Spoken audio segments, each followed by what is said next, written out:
بسم اللہ الرحمن الرحیم۔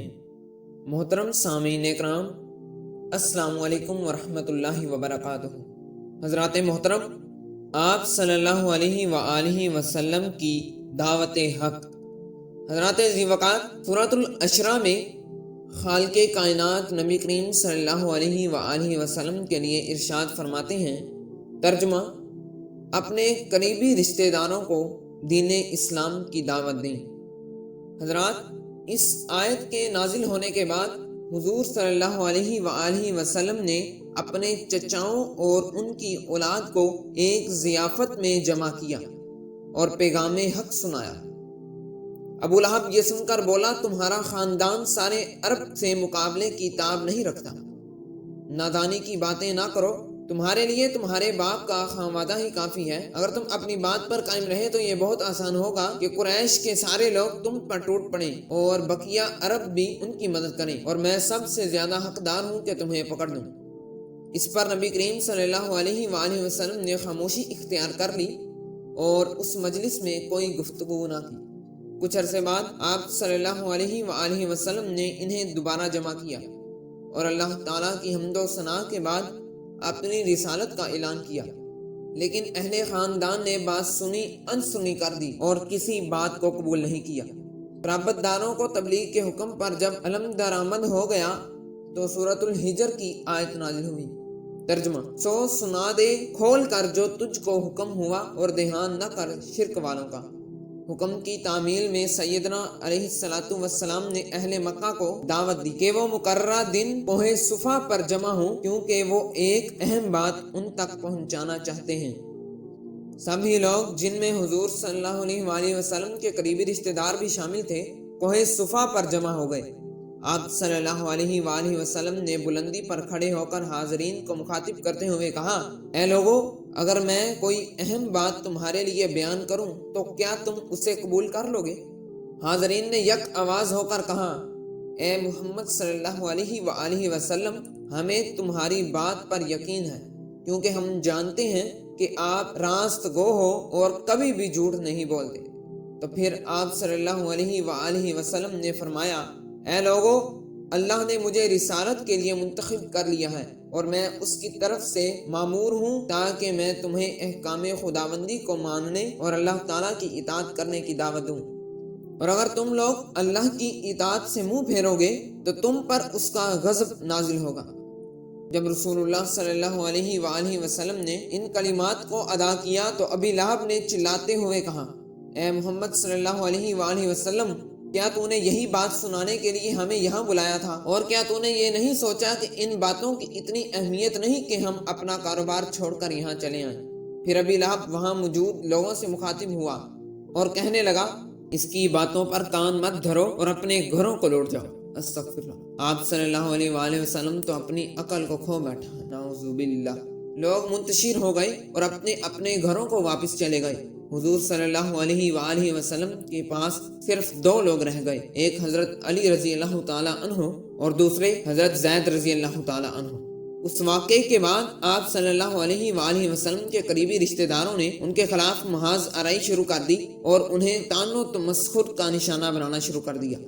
جب جماعت قریش اور خاص طور پر ابو لہب اور اس کی بیوی ام جمیل نے یہ دیکھا کہ ان کی زبان کے تیر حضور صلی اللہ علیہ وآلہ وسلم پر بظاہر اثر انداز نہیں ہو رہے تو وہ لوگ پیغمبر اسلام صلی اللہ علیہ وآلہ وسلم کو طرح طرح کی اذیتیں پہنچانے پر اتر آئے۔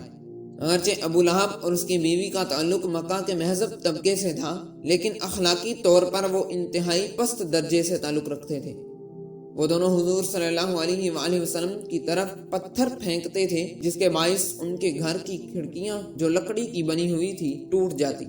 یہی نہیں بلکہ وہ پیسے دے کر آوارہ بچوں کے ذریعے آپ صلی اللہ علیہ وآلہ وسلم کے گھر پتھراؤ کرواتے تھے اور مردہ جانوروں کی علائشیں اور ان کی گندگی کو آپ صلی اللہ علیہ وآلہ وسلم کے گھر میں پھینکواتے تھے۔ نبی کریم صلی اللہ علیہ وآلہ وسلم جب بھی گھر سے باہر نکلتے تو ام جمیل اور ابو لہب کے اکسانے پر گلی کوچوں کے بچے اور دوسرے آوارہ لوگ انہیں پتھراؤں کا نشانہ کرتے، جس سے حضور صلی اللہ علیہ وآلہ وسلم کے سر اور چہرے سے خون بہنے لگتا۔ استغفر اللہ۔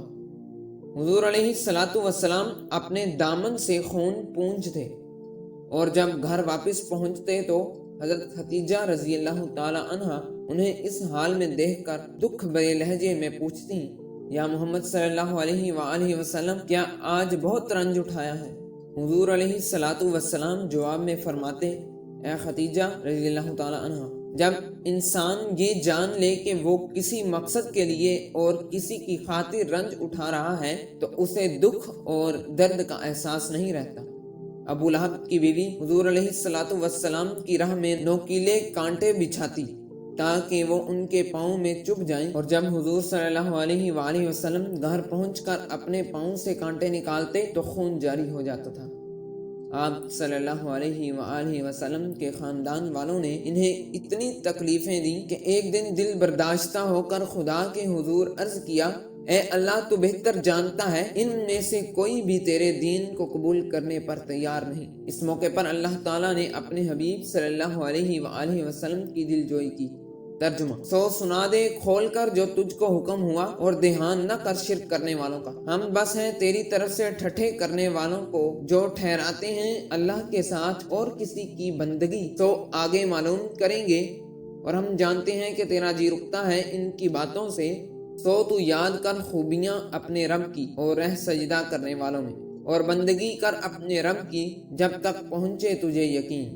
حضرات، ابی لہب نے جب یہ دیکھا کہ سیدنا علیہ الصلاۃ والسلام حق بات کہنے سے نہیں رکتے تو اس نے کمینگی کی انتہا کر دی۔ آپ صلی اللہ علیہ وآلہ وسلم کی دو صاحبزادیاں حضرت رقیہ اور حضرت ام کلثوم رضی اللہ تعالی عنہ ابو لہب کے گھر بیاہی ہوئی تھیں۔ حضور صلی اللہ علیہ وسلم کو رنج میں مبتلا کرنے کے لیے اس نے اپنے دونوں بیٹوں سے انہیں طلاق دلوا کر باپ کے گھر بھیج دیا، اور کہلا بھیجا کہ ابو لہب کے بیٹوں کو یہ زیب نہیں دیتا کہ ان کی بیویاں آپ صلی اللہ علیہ وآلہ وسلم جیسے شخص کی بیٹیاں ہیں، کیونکہ آج آپ صلی اللہ علیہ وآلہ وسلم تمام لوگوں کی نفرت اور مذمت کا شکار ہیں، اور ایسے شخص کے ساتھ تعلقات رکھنا مکہ میں شرم کی نگاہ سے دیکھا جاتا ہے۔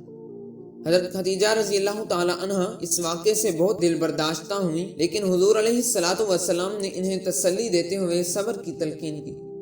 حضور علیہ الصلاۃ والسلام ایک باپ تھے، اور دوسرے تمام والدین کی طرح انہیں بھی اپنی بچیوں کا گھر بار اجڑنے پر صدمہ پہنچا تھا، لیکن خاندانی دشمنی اور طرح طرح کے نفسیاتی دباؤ کے باوجود ان کے قدم نہ ڈگمگائے، اور انہوں نے اللہ کے دین کی تبلیغ میں ایک لمحہ بھی فروگزاشت نہیں کیا۔ بہرحال بوسط کے چوتھے سال تک ان کے قریبی رشتہ دار اور قبیلہ قریش کے دوسرے افراد انہیں مختلف قسم کی اذیتیں پہنچاتے رہے۔ اس کے بعد انہوں نے حضور علیہ الصلاۃ والسلام کو اپنے راستے سے ہٹانے کا منصوبہ بنایا۔ اس کی وجہ یہ بھی تھی کہ حضور علیہ الصلاۃ والسلام نے عملی طور پر اپنے دین کی منادی شروع کر دی تھی، اور وہ اپنے رشتہ داروں اور قبیلہ قریش کے دوسرے افراد سے فرماتے تھے، ان خداؤں کی پرستش نہ کرو جو تم نے خود اپنے ہاتھوں سے بنائے ہیں، صرف اس خدا کی عبادت کرو جس کا کوئی شریک نہیں اور جو ساری کائنات کا مالک ہے۔ آپ صلی اللہ علیہ وآلہ وسلم کے قریبی رشتہ دار اور قبیلہ قریش کے دوسرے افراد ان سے یہ پوچھتے کہ کیا تم چاہتے ہو کہ ہم ان خداؤں کی پوجا کرنا چھوڑ دیں جن کی پرستش ہمارے آباء و اجداد کرتے تھے؟ آپ صلی اللہ علیہ وآلہ وسلم نے جواب میں فرمایا، ہاں، خود ساختہ خداؤں کی پرستش چھوڑ دو، ایک اللہ وحدہ لا شریک کی پرستش کرو اور اسی کی عبادت کرو۔ یہ جواب سن کر قریش کا غیظ و غضب شدت اختیار کر گیا، اور وہ فیصلہ کن اقدام کے بارے میں سوچنے لگے۔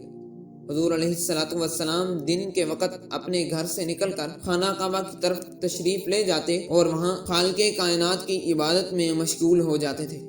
قریش نے آپ صلی اللہ علیہ وآلہ وسلم پر پابندی عائد کر دی کہ وہ بیت اللہ میں داخل نہیں ہو سکتے۔ تو ناظرین کرام، یہ تھی ہماری آج کی ویڈیو۔ امید کرتا ہوں کہ آپ کو ویڈیو پسند آئی ہوگی۔ ویڈیو پسند آنے کی صورت میں لائک کریں، دوستوں سے شیئر کریں، اور کمنٹ میں اپنی قیمتی رائے کا اظہار ضرور کریں، اور ہمارے چینل کو سبسکرائب لازم کر دیں تاکہ ایسی ہر اچھی نئی